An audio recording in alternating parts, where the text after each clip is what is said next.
शुभकामनाएं देती है। प्रश्नकाल। प्रश्न नंबर 1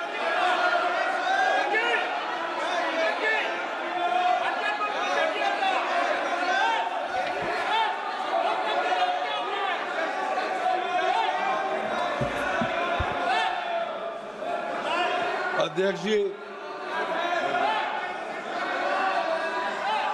माननीय सदस्यगण, आज शीतकालीन सत्र का पहला दिन है। मेरी सभी माननीय सदस्यों से ये अपेक्षा है कि वह सदन में रचनात्मक और सक्रिय भागीदारी निभाएं। लोकतंत्र में सहमति असहमति जनतंत्र में होती रही है।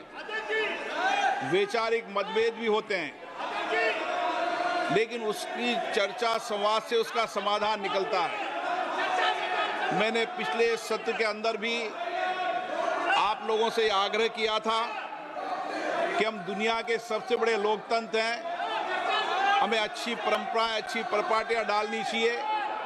ये सदन नारेबाजी तख्तियों के लिए नहीं है। इसके लिए आपके पास सदन के बाहर बहुत मौके होते हैं। मेरा आपसे हमेशा प्रयास रहता है कि आपको जनता ने चुनकर भेजा है, आप उनकी अपेक्षाएं, आकांक्षाओं को अभिव्यक्ति करो, उनकी कठिनाई, चुनौतियों पर चर्चा करो, मुद्दों पर चर्चा करो। मैं सबको पर्याप्त समय, पर्याप्त अवसर उपलब्ध कराऊंगा, लेकिन नियोजित तरीके से सदन को बाधित करना ये लोकतंत्र के लिए अच्छी परंपरा नहीं है। देश की जनता ये देखती है कि हम लोग चुनकर आए, हम उनकी भावना, कठिनाइयों को, चुनौती, समस्याओं को रखेंगे, लेकिन हर बार सदन को नियोजित तरीके से बाधा उत्पन्न करना ये अच्छी परंपरा नहीं है। आप चर्चा करें। ये प्रश्नकाल है। प्रश्नकाल के अंदर महत्वपूर्ण समय होता है। आप हमेशा आके नारेबाजी, तख्तियां सदन के अंदर नियोजित तरीके से बाधित ठीक नहीं है। देश में, दुनिया में, लोकतंत्र में ये संदेश जाना चाहिए कि भारत की संसद और भारत में माननीय सदस्य सदन में कामकाज करते हैं, चर्चा करते हैं और सदन कभी बाधित नहीं होना चाहिए। ये परंपराएं लागू करो। आपने प्रश्नकाल के अंदर इन विषयों पर चर्चा नहीं होती। ये प्रश्नकाल है।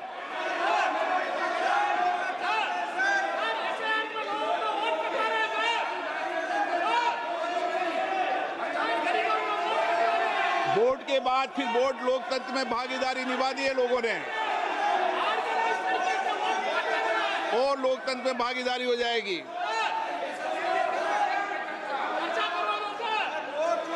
बैठिए, बैठिए। प्रश्नकाल है, प्रश्नकाल में चर्चा होती है क्या?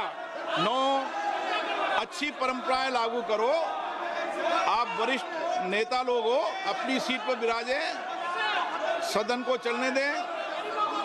मैं फिर आपसे आग्रह कर रहा हूं, निवेदन कर रहा हूं कि सदन चर्चा संवाद के लिए, देश की जनता की समस्याएं, कठिनाइयां उठाने के लिए, नीतियों पे चर्चा करने के लिए आप प्रश्नकाल को स्थगित करने का प्रयास मत करिए। प्रश्न संख्या 1 श्री अनुराग शर्मा। जी अध्यक्ष जी, प्रश्न संख्या 1 माननीय अध्यक्ष जी, उत्तर सदन के पटल पर रखा गया। माननीय सदस्य। जी अध्यक्ष जी, सबसे पहले तो मैं आदरणीय प्रधानमंत्री जी का विशेष अभिनंदन करना चाहूँगा, जो बिहार में ऐतिहासिक हम लोगों को जीत मिली है। और ये मौका ये भी कहना चाहूँगा कि प्रधानमंत्री जी ने बुंदेलखंड को बहुत बड़ी सौगात दी है। केंद्र बेतवा नदियों को जोड़ने की ये हिंदुस्तान की सबसे बड़ी परियोजनाओं में से एक है।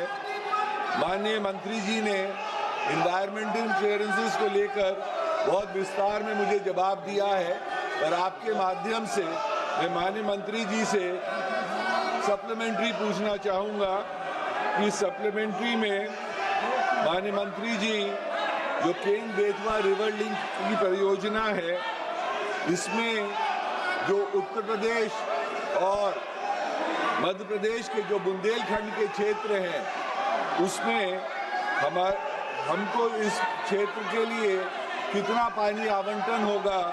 विशेष रूप से झांसी के टहरौली क्षेत्र में मेरे वहाँ तकरीबन 53 गांव हैं जिनमें बिल्कुल ही पानी की व्यवस्था नहीं है। ये गांव के हैं जैसे कि परसा, बबनिया, रनियारा, टहरौली, टोड़ी, बिजना। अगर इनको डेड स्टोरेज से कुछ पानी आवंटन कर दिया जाए तो हम लोगों को बहुत राहत मिलेगी। इन 53 गांवों में कोई भी खेती नहीं हो पाती है। दूसरा सवाल मंत्री जी से सप्लीमेंट्री में ये है कि ये जो केन बेतवा नदी लिंक परियोजना है, ये आदरणीय मंत्री जी इस पे कोई टाइमलाइन हम लोगों को निर्धारित करके बता सकेंगे कि ये कब तक संपन्न होने की तारीख मिल जाए? धन्यवाद। माननीय अध्यक्ष महोदय, केन बेतवा जो प्रोजेक्ट है वो एक महत्वपूर्ण राष्ट्रीय प्रोजेक्ट है। माननीय प्रधानमंत्री जी के नेतृत्व में एक बहुत बहुउद्देशीय नदी परियोजना है, जिसके अंतर्गत कुल मिलाकर के 10,62,000 हेक्टेयर एरिया को सिंचित किया जाएगा। 194 MCM drinking water supply, 62 lakh की आबादी को ये पानी की सप्लाई और 103 मेगावाट हाइड्रो पावर के उत्पादन के साथ ही साथ 27 मेगावाट सोलर के उत्पादन और मध्य प्रदेश और उत्तर प्रदेश में 10 जिलों को और उत्तर प्रदेश के 4 जिलों को इससे लाभान्वित किया गया है।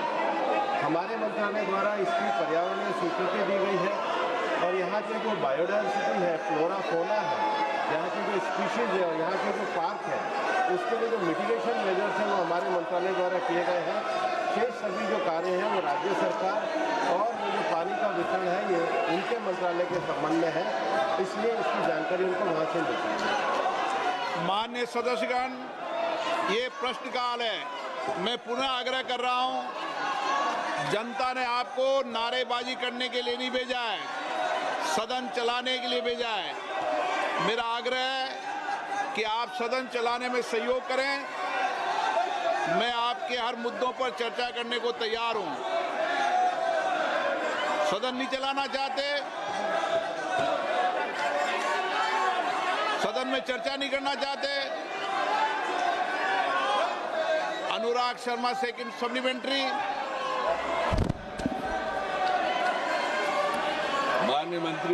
माननीय अध्यक्ष जी, ये जो आज यहाँ पर हल्ला बिना बात पे किया जा रहा है और हम लोग सांसद जो विशेष रूप से इतनी दूर दूर से आते हैं अपनी बात यहाँ रखने के लिए, SIR के बावजूद भी ये लोग नहीं मानने के लिए तैयार है। बिहार की इतनी बड़ी हार के बाद भी नहीं मानने को तैयार रहते हैं। इन लोगों को समझना चाहिए कि सांसदों को यही एक मौका मिलता है अपनी बात रखने का। माननीय मंत्री जी से आग्रह है कि केन बेतवा जो इतनी बड़ी सौगात आदरणीय प्रधानमंत्री जी ने बुंदेलखंड के वासियों के लिए दी है, उसमें मैं आग्रह ये करना चाहूँगा कि मेरे कुछ क्षेत्र उसमें से वंचित रह रहे हैं, अगर उसकी DPR में वो क्षेत्रों को और ऐड कर दिया जाए। विशेष रूप से एक गोविंद सागर बांध है मेरे क्षेत्र में, उस बांध को अगर हम ललितपुर की जाखलौन कनाल से राजघाट के डैम से अगर जोड़ देंगे तो हमेशा ललितपुर शहर को पीने का पानी और गोविंद सागर के नीचे के सारे हिस्से वहां से सिंचित हो पाएंगे। यह एक आग्रह मंत्री जी से था। माननीय अध्यक्ष महोदय, मैंने पूर्व में भी कहा है कि पर्यावरण मंत्रालय के द्वारा जो EIA रिपोर्ट तैयार की जाती है, उस EIA रिपोर्ट का जो स्कोप है वो local biodiversity, forest cover, impacts on biodiversity, local जो अराउंड एरिया उसके अंतर्गत, उसके साथ ही साथ जो वाइल्ड लाइफ कॉरिडोर है उसके संबंध में मिटिगेशन मेजर्स के लिए EIA रिपोर्ट तैयार की जाती है। जहाँ तक DPR और पानी के वितरण का विषय है, माननीय संसद महोदय को मेरा आग्रह है कि वे स्थानीय राज्य सरकार को अपने कार्यालय द्वारा संपर्क करें, क्योंकि वो उनके अंतर्गत आता है। मैं पुनः आग्रह कर रहा हूं, सदन में नियोजित तरीके से बाधित करना लोकतंत्र में अच्छी परंपराएं नहीं है। आप अपनी सीट पर विराजें। सदन की कार्रवाई आज 12 बजे तक के लिए स्थगित की जाती है।